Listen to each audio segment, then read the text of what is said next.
ये फॉर्मूला है जिसके थ्रू आप एक सिंगल वैल्यू जो है वो गेट कर सकते हैं।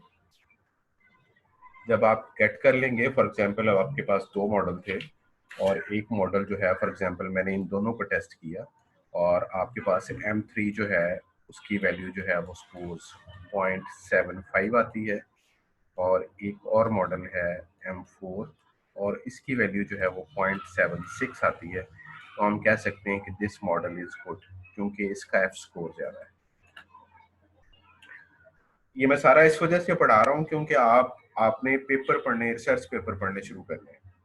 तो रिसर्च पेपर में जब भी रिसर्च और एवेल्यूएशन होगी तो इन जगहों पे इसकी कंपैरिजन किया होगा, तो आपको वो सारी टर्मिनोलॉजी समझ आनी चाहिए कि ये एक्चुअल में लिखा क्या हुआ है।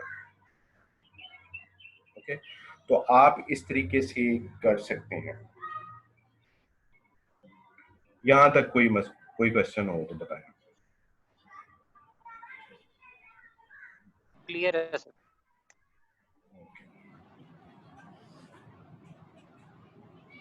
अब जब भी आप किसी चीज का एफ स्कोर निकालते हैं तो एफ स्कोर समटाइम गुड और बैड मॉडल के लिए भी यूज हो सकता है। फॉर एग्जांपल आप कहते हैं कि अगर किसी मॉडल का स्कोर जो है वो 0.5 है, तो हम कहते हैं ये likely to be average model है। ठीक है, तो एवरेज मॉडल है। अगर हम कहते हैं सपोज के 0.8 है, तो हम कहते हैं अच्छा ये मॉडल कंपैरेटिवली गुड मॉडल है। अब ये एफ स्कोर कितना होना चाहिए, ये डिपेंड करता है कि आप किस पर्पस के लिए कर रहे हैं। जो टेस्टिंग कर रहे हैं या जो एवेल्यूएशन कर रहे हैं वो किस पर्पस के लिए कर रहे हैं। फॉर एग्जांपल आप फ्लू के लिए कर रहे हैं, तो आप हो सकता है ये मॉडल भी आपके लिए बेटर हो। लेकिन अगर आप कैंसर के पेशेंट्स को देख रहे हैं तो हो सकता है आप इसको भी कह दें ये एक बैड मॉडल है। हो सकता है कि आप कैंसर के केस में बहुत ज़्यादा केयरफुल होते हैं और आप ये चाहते हैं कि मेरी एक्यूरेसी जो है वो 0.98 से जो है वो ऊपर होनी चाहिए। तो इन दोनों केसेस में प्रिसीजन और रिकॉल की एक हर जगह पे समटाइम एक थ्रेशहोल्ड आप मेंटेन करते हैं कि प्रिसीजन कितनी होनी चाहिए, रिकॉल कितनी होनी चाहिए, क्योंकि ये दोनों एक दूसरे के साथ बड़ी ज्यादा एसोसिएटेड हैं। फॉर एग्जांपल आप किसी जगह पे प्रिसीजन को ज्यादा करना चाहते हैं तो रिकॉल कम हो जाता है, और आप किसी जगह पे रिकॉल को ज्यादा करने की कोशिश करते हैं तो प्रिसीजन कम हो जाती है। यानी कि ये दोनों म्यूचुअली हैं कि ये दोनों एट द सेम टाइम ऊपर नहीं जाती। जब एक को आप ज्यादा करते हैं तो दूसरी कम होना शुरू हो जाती है। अब इनको रोकना किस जगह पे है कि कितनी प्रिसीजन होनी चाहिए, कितनी रिकॉल होनी चाहिए। तो आप कोई ना कोई थ्रेशहोल्ड लगाते हैं और आप उसके ऊपर जो है वो इसको बताते हैं कि मेरी प्रिसीजन इतनी होनी चाहिए और रिकॉल जो है वो इतनी होनी चाहिए। तो आपके पास इस तरह से कोई लाइन होगी और आप बताते हैं कि अच्छा ये पी और आर प्रिसीजन और रिकॉल का थ्रेशहोल्ड मैं यहाँ पे कहीं मेंटेन करता हूँ और यहाँ पे आके ये मेरा यहाँ होना चाहिए, तो ये चीज यहाँ पे मेंटेन होनी चाहिए। आप इसको ऊपर या नीचे जो है वो कर सकते हैं। ओके, अब ये कहाँ होना चाहिए? क्या मैं इसको यहाँ रख दूँ, क्या मैं इसको यहाँ कर दूँ? इसका मतलब है प्रिसीजन को मैं और रिकॉल को बहुत ज्यादा कर रहा हूँ, या मैं यहाँ कर दूं तो यहाँ पे इसका मतलब है रिकॉल बहुत कम है और प्रिसीजन बहुत ज्यादा है। तो ये किसी भी जगह पे मेंटेन की जा सकती है। कहाँ पे ये बेस्ट फिट होगी, जहाँ पे मॉडल जो है वो मुझे बताएगा कि ये दी बेस्ट है। ये हमेशा नॉर्मली हमारा डोमेन एक्सपर्ट ही इस चीज को बता सकता है कि अच्छा यहाँ पे मॉडल जो है वो बिल्कुल फिट आता है। एक तो ये है। दूसरा तरीका एक और भी है कि इस एफ स्कोर को कहाँ पे प्रिसीजन और रिकॉल को कौन सी वैल्यू जो है वो सूट करती हैं, उस तरीकाकार को कहते हैं ROC कर्व के थ्रू भी हम इसको मेजर कर सकते हैं।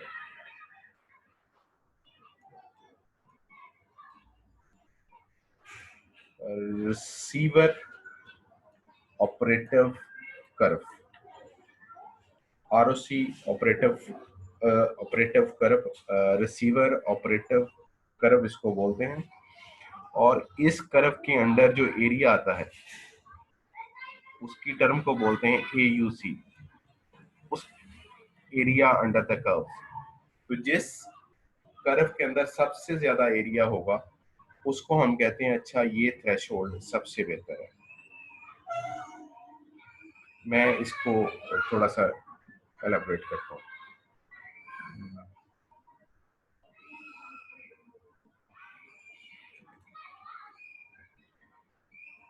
हम इस तरह करते हैं कि थ्रेशोल्ड की ना एक लाइन लगा लेते हैं कि फॉर एग्जांपल यहाँ पे थ्रेशोल्ड 0.1 था,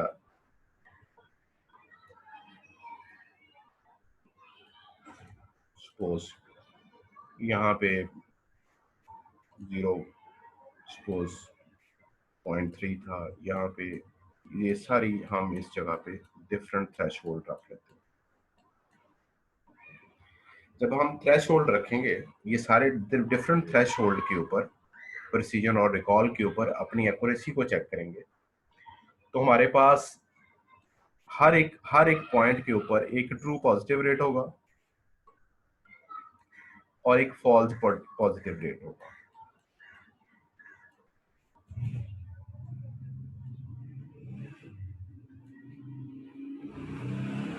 एक ट्रू पॉजिटिव रेट होगा और एक फॉल्स पॉजिटिव रेट होगा। तो फिर हम इसका एक ग्राफ बनाते हैं, इसको कहते हैं फॉल्स पॉजिटिव रेट और इसको कहते हैं ट्रू पॉजिटिव रेट। सपोज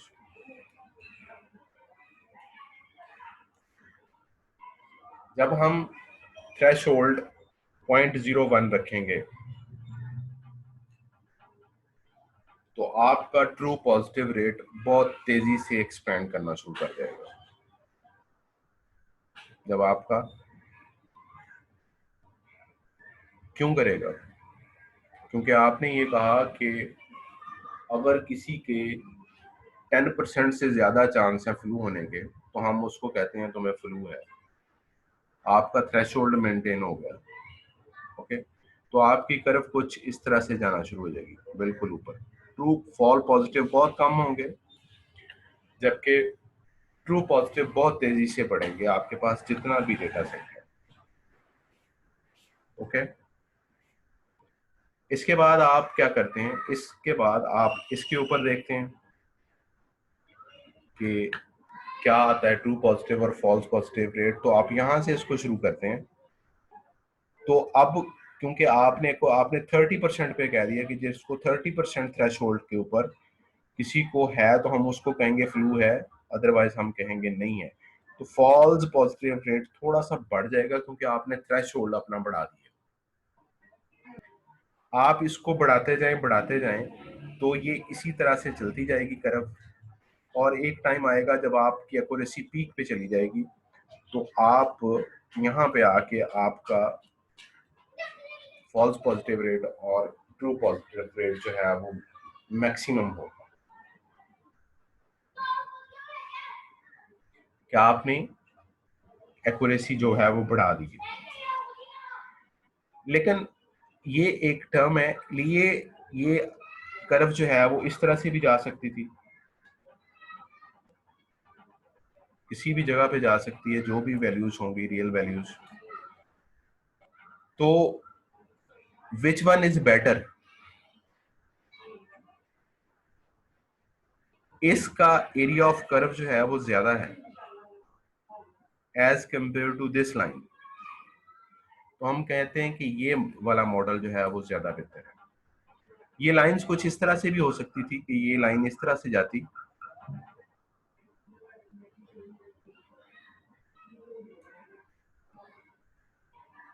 अब अगर इसका एरिया सबसे ज्यादा है तो दिस इज बेस्ट लाइन, कि इसके अंडर जो एरिया आता है अगर वो सबसे ज्यादा है as compare to this one, तो हमारी ये लाइन फिर सबसे ज्यादा है। तो इस तरह हम एफ स्कोर निकालने के बाद उसका एरिया अंडर द कर्व निकालते हैं। जिसका area under the of the curve ज्यादा हो, जिसका मॉडल का एरिया अंडर द कर्व ज्यादा हो, उस मॉडल को हम कहते हैं कि this is the best model.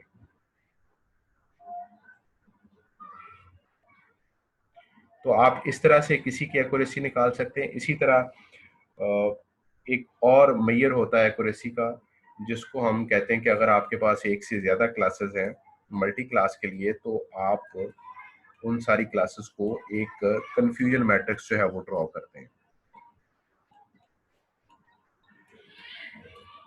Sorry, C2।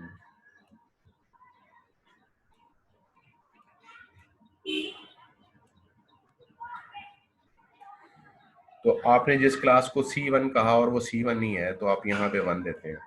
जिसको C2 कहा, ये डायगोनल पे जिनकी वैल्यूज ट्रू आ जाएंगी, जितनी मैक्सिमम वैल्यू होगी वो आपकी एक्यूरेसी होगी। जहां पे अगर आप ये बताते हैं, ये बताते हैं, ये बताते हैं, तो ये फॉल्स है सारे के सारे।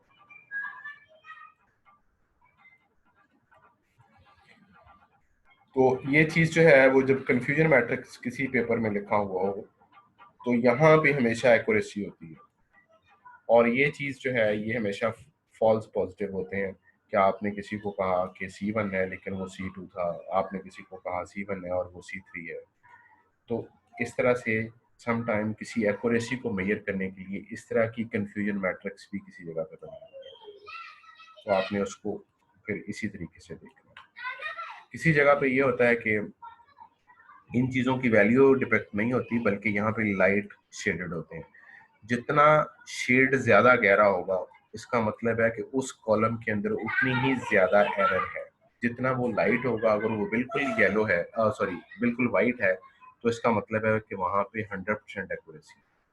तो जितनी डार्कनेस ज्यादा होगी, और अगर डार्कनेस से इस चीज को वैसे इसको कंफ्यूजन मैट्रिक कहते हैं, लेकिन अगर किसी चीज को इसके कलर से रिप्रेजेंट किया गया हो, तो उसको हीट मैप कहते हैं।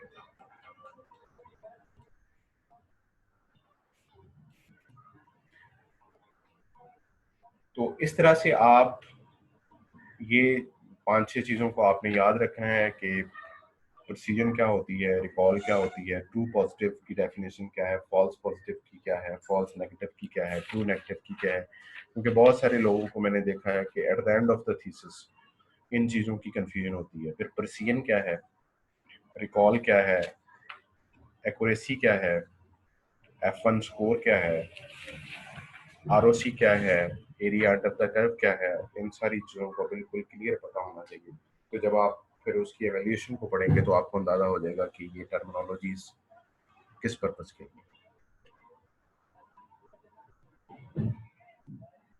जी, क्वेश्चन कोई?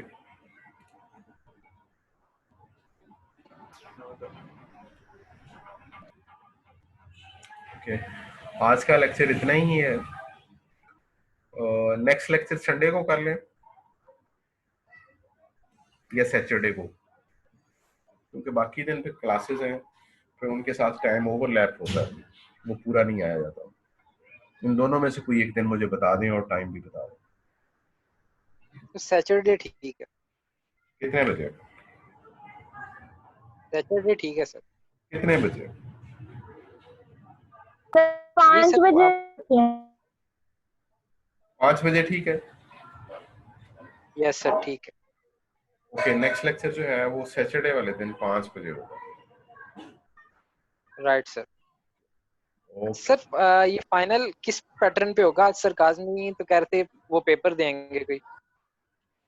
पेपर देंगे? वो क्या होता है? मैं भी पेपर तो नहीं रिव्यू देता। पेपर। नहीं, रिव्यू पेपर सर नहीं, मैंने आपको एक टर्म पेपर लिखने के लिए कहा है। जी, लेकिन सर काजमी कह रहा था हम ना रिव्यू पेपर भी दे सकते हैं आपको, वो आपने रिव्यू लिखना होगा उसका पेपर होगा। वो फाइनल की जगह देखें, वो आएगा। जो मैं उसको टर्म पेपर ही बोलूंगा। ठीक है। ठीक है सर। रिव्यू का मतलब होता है कि आप किसी सर्टेन डोमेन के अंदर रिव्यू करें लोगों को कि क्या कुछ किया हुआ है उन्होंने। जी सर। तो मैं भी यही कहता हूं कि हाँ, आप करें, लिटरेचर सर्वे पढ़ें, लेकिन साथ ही आप अपनी फाइंडिंग भी दें कि मैं ये करना चाहता हूँ। अपने फाइनल जो थीसिस है, डिसर्टेशन है, वो मेरा टॉपिक ये होगा। मैंने इन सारे रिव्यू लिटरेचर को पढ़ा और मुझे यहाँ पे गैप नजर आया कि इसमें काम होने वाला है या इसमें इम्प्रूवमेंट की अभी गुंजाइश मौजूद है। तो मेरा थीसिस का टाइटल ये होगा। ओके, ये फाइनल पेपर टोटल नहीं है, पेपर मैंने लेना है, इसकी कुछ वेटेज होगी, इस वेटेज, लेकिन इसके अलावा पेपर होगा, क्योंकि हम अभी, और जिस तरह हमने थीसिस, इसके बाद हमारे 2 लेक्चर ही हुए हैं अभी तक, एक के अंदर एसपीएम हुआ है, एक के अंदर ये हुआ है, इसके बाद फिर आगे कुछ अनसुपरवाइज मॉडल आएंगे, तो ये सारे मॉडल्स में से कोई भी न्यूमेरिकल क्वेश्चन हो सकते हैं। Right sir. ठीक है ना? चलो सर ये फिर। जो वो एक हाँ जी। मिला हुआ है टाइम फ्रेम, उसी में होंगे? अगस्त में लिखा हुआ है उसमें, जो हाँ, रजिस्ट्रार ऑफिस। वो उसी में होने हैं। हाँ, ये पॉसिबल है राइट कि अगर यूनिवर्सिटी ओपन हो जाती है तो अगस्त, कौन सी डेट है अगस्त की? सर 17 से 28। 17 से 28, एक हफ्ता तो ईद का गुजर जाना है। अच्छा, जी हाँ, ये इस तरह ऐसे है कि मैं अब 2 से 3 टेक्निक आपको करा देता हूँ, और इसके अलावा आप अगर 10 स्टूडेंट है ना, तो 5 मैंने डिफरेंट टेक्निक्स आपको देनी है, वो आपने एक एक की प्रेजेंटेशन देनी है along with one scenario with coding data, कि इसके ऊपर ये चीज अप्लाई की थी और ये रिजल्ट आ रहे हैं। 2-2 की प्रेजेंटेशन होगी इसके ऊपर ही, उसकी भी वेटेज होगी, और वो पार्ट ऑफ पेपर भी होगा। यानी कि ये नहीं है कि वो सब ने सुनना है और समझना है कि ये क्या बोल रहा है, क्योंकि पेपर जो है वो किसी की टेक्निक में से भी आ सकता है, या सारों की टेक्निक्स में से थोड़ा थोड़ा आ सकता है। वो 5 टेक्निक मैं दे दूंगा, आप अपने 2-2 के ग्रुप बना लें, तो मैं वो टेक्निक आपको इनलिस्ट कर देता हूँ, आप मुझे खुद ही फाइनल करके बता दें कि ये मेरी टेक्निक्स, मैं जब प्रेजेंटेशन होगा मैं इस पर। Okay sir. ओके, अब मिड के बाद टोटल ये हो गया कि एक टर्म पेपर है, दूसरी प्रेजेंटेशन है आपकी, और तीसरा वो जो मैंने कराया हुआ है। Right sir. ओके जी, अल्लाह हाफिज। अल्लाह हाफिज। हाफिज।